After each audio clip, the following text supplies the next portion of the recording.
kosong identik dengan iman kekristenan, karena di sana terkandung makna kebangkitan dan kehidupan kekal. Namun sesungguhnya bukan hal itu yang menjadi inti iman kekristenan, dan banyak orang Kristen sendiri tidak memahami hal ini.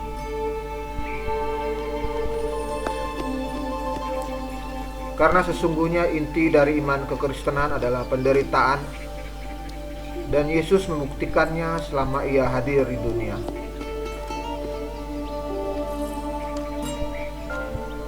Dimulai sejak kelahirannya di kandang domba, dan kedua orang tuanya juga hanyalah orang-orang sederhana. Yusuf, ayah dari Yesus, hanya seorang tukang kayu.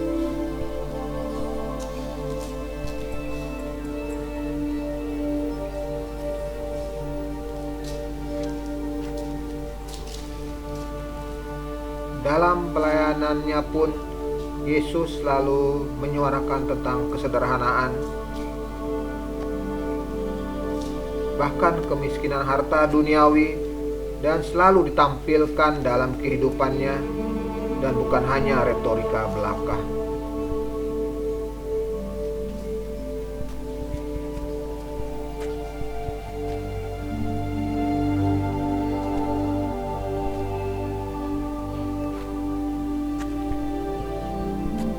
Walaupun dalam satu kesempatan Yesus berkata, "Berikanlah apa yang menjadi milik Kaisar, dan berikanlah apa yang menjadi milik Allah."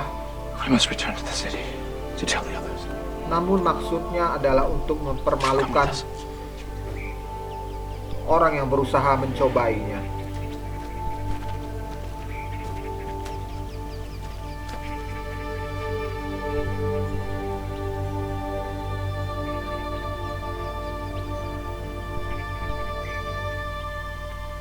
Karena ada yang salah mengartikan perkataan Yesus ini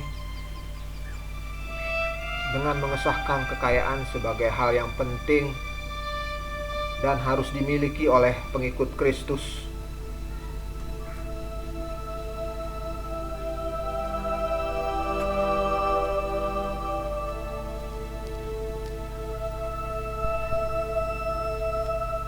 Dan sampai kematian dan kebangkitannya, Yesus tetap tidak menyertakan hal-hal keduniawian seperti kekayaan hartawi.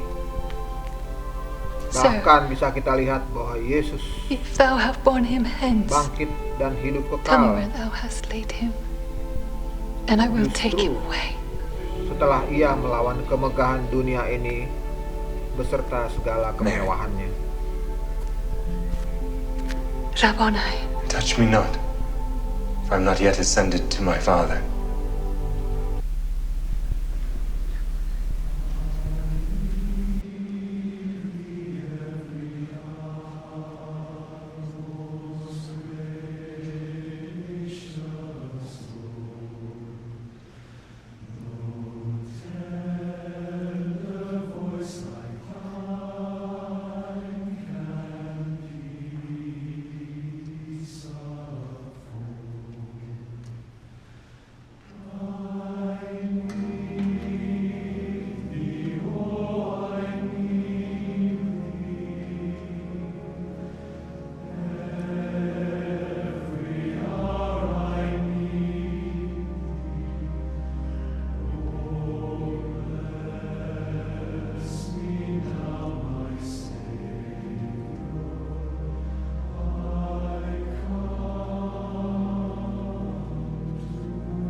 Dalam video kami yang lainnya,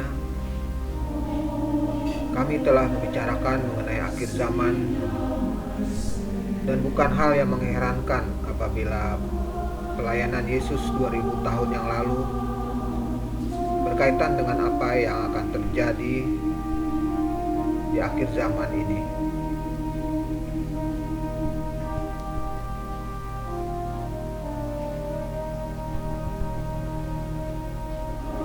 Karena memang akhir zaman adalah mengenai penggenapan dari semua yang telah dinubuatkan oleh para nabi termasuk Yesus sendiri, di mana tujuannya adalah untuk keselamatan semua umat manusia.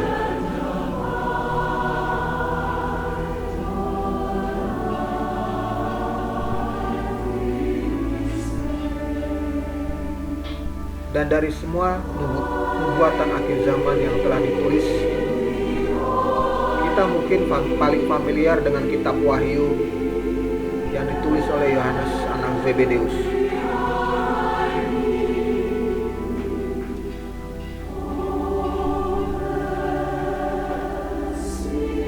Namun di kitab Wahyu semua tentang akhir zaman adalah mengenai penghancuran, malapetaka, dan musibah yang terjadi di bumi, di mana dengan lenyapnya bumi dan langit yang saat ini ada, dan datangnya bumi dan langit yang baru.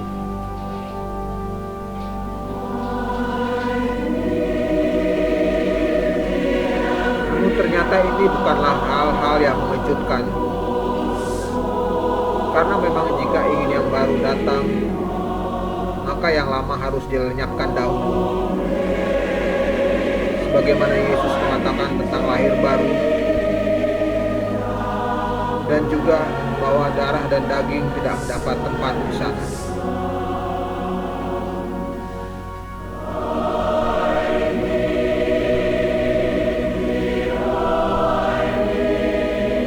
Artinya memang yang lama ini, yang saat ini masih ada bersama kita, darah lalu kedagingan, kita semua itu akan lenyap. Maka tentunya perubahan dari yang lama ke yang baru ini akan membuat penderitaan yang luar biasa.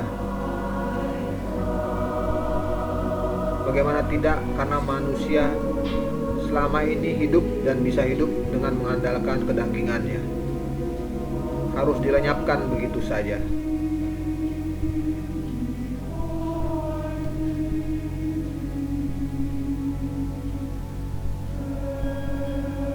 Makan, minum adalah bagian dari kedagingan, dan yang kita tahu menopang kehidupan kita dan kehidupan di bumi yang saat ini ada.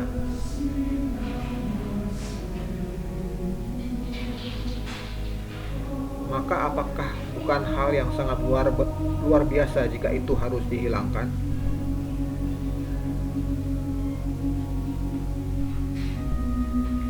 Maka teladan yang Yesus lakukan adalah sangat tepat. Dengan keharusan melawan kedagingan, sehingga akhirnya pun manusia akan terbiasa hidup dengan tanpa terus bergantung pada kedagingannya. Itu adalah tujuan dari Allah lewat Kristus.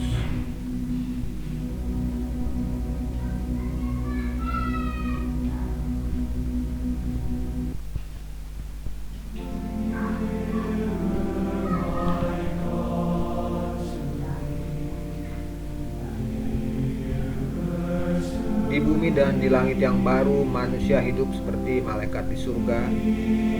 Dan itu juga yang akan terjadi di bumi, bahwa di bumi semua kehidupan akan sama seperti di surga.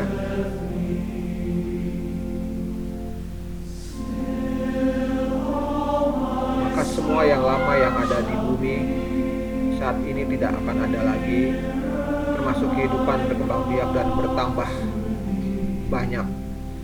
Karena di surga tidak ada kawin dan mengawinkan. Semua seperti kehidupan malaikat di surga.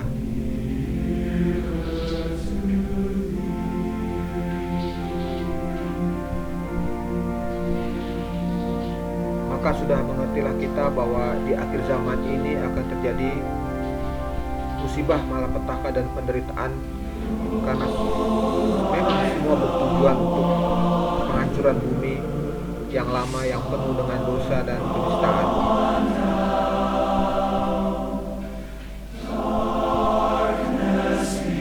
Maka janganlah Anda berharap bahwa malapetaka, musibah, dan penderitaan akan berakhir di akhir zaman ini.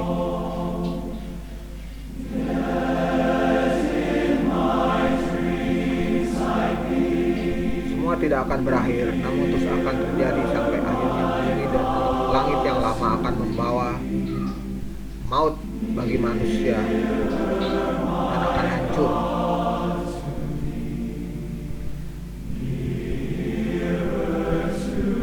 Namun semua ini tentunya adalah sebuah proses untuk menuju akhir yang bahagia, kudus, kekal, dan mulia yang akan dialami oleh semua manusia, terutama mereka yang percaya dan bertingkah laku terus dengan kebenaran, walaupun penderitaan terus-menerus menghantuinya selama kehidupannya di dunia yang lama ini.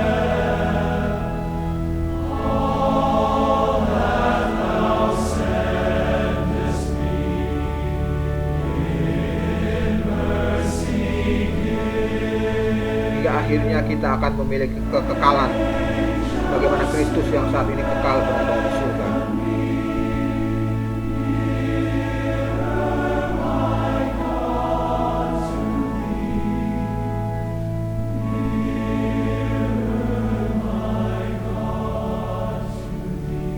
Apakah kita akan membuang kesempatan ini dengan berlaku kejahatan terus, padahal kebahagiaan dan kemuliaan telah di depan mata?